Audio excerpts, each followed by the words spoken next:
Halo pemirsa, kita jumpa lagi di episode 19 yang membahas informasi lanjutan yang sangat penting tentang virus corona.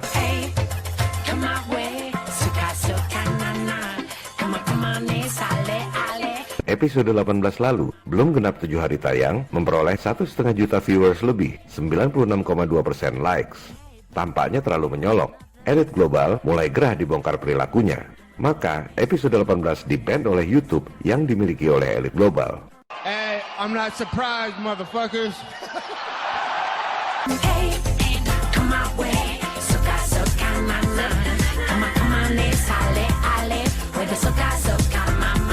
Pada episode ini, kita bongkar sebuah dokumen kredibel yang sangat mengejutkan. Skenario lockdown akibat penyebaran virus flu sudah dibuat oleh Rockefeller Foundation 10 tahun lalu, tahun 2010. Ini adalah bukti otentik, dokumen resmi yang bahkan ada di Universitas PBB. Apa yang terjadi saat ini? Panik global, orang-orang pasang masker, cek temperatur sebelum masuk gedung, toko-toko tutup, lockdown, ekonomi runtuh, adalah persis seperti skenario yang dibuat 10 tahun lalu oleh Rockefeller Foundation yang merupakan salah satu pentolan elit global.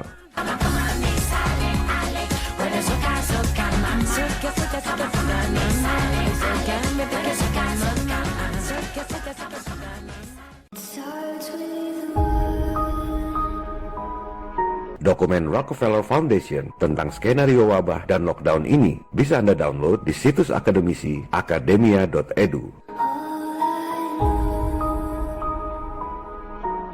Para penggagas dan donatur Rockefeller Foundation diwakili oleh Managing Director-nya dan Global Business Network diwakili oleh Co-Presiden. Dokumen ini menggunakan kedok kajian akademis, di mana Rockefeller Foundation dengan dana berlimpah memanggil narasumber dari berbagai kalangan, termasuk berbagai universitas terkemuka di Amerika, seperti MIT, New York University, Boston University, University of California Berkeley, dan The George Washington University. Kalau suatu saat dokumen ini terbongkar, seperti yang kita lakukan sekarang ini, mereka akan berkilah bahwa ini adalah kajian akademis, bukan rencana elit global. Anda harus bisa membaca yang tersirat, bukan hanya yang tersurat. Tahun 2010 itu, mereka membuat skenario terjadinya wabah 2 tahun kemudian. Menariknya, mereka menggunakan past tense, seolah-olah semua sudah terjadi. Mereka spesifik menggunakan istilah wabah sejenis flu yang berbeda dengan virus flu sebelumnya. Persis seperti itulah COVID-19. Wabah mengakibatkan lumpuhnya perekonomian, industri pada mati, rantai suplai dunia hancur, toko-toko dan kantor-kantor pada tutup, para karyawan jadi pengangguran.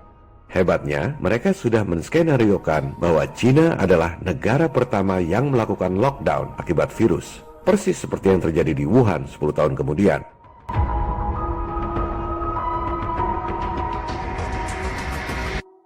Dalam skenario mereka, para penduduk memakai masker, cek temperatur tubuh sebelum masuk gedung, persis seperti yang terjadi saat ini. Dan dalam skenario Rockefeller ini, kontrol otoriter terhadap penduduk seperti itu terus berjalan meski wabahnya sudah hilang.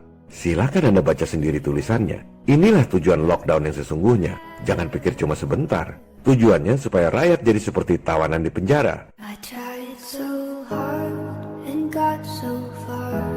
Dalam skenario elit global yang namanya pandemik virus, terorisme, krisis lingkungan seperti global warming hoax, krisis ekonomi, kemiskinan sengaja dibuat supaya rakyat dunia lemah. Sehingga pada akhirnya rakyat dunia sukarela tekuk lutut di bawah pemerintahan diktator yang otoriter. Perbudakan global, New World Order. One thing, I don't know why. It doesn't even matter how hard you try. Keep that in mind. I designed this rhyme to remind myself of a time when I... Dalam skenario yang dirancang 10 tahun lalu, dengan alasan keamanan dan kesehatan, penduduk dunia akhirnya akan sukarela menggunakan biometric ID. Itulah chip yang ditanamkan di tubuh Anda yang dibahas pada episode lalu. Dalam skenario mereka, Anda akan minta ditanam chip secara sukarela karena takut masalah keamanan, takut masalah kesehatan, dan sekaligus nantinya sebagai alat pembayaran satu-satunya pengganti uang, mata uang tunggal dunia di bawah New World Order.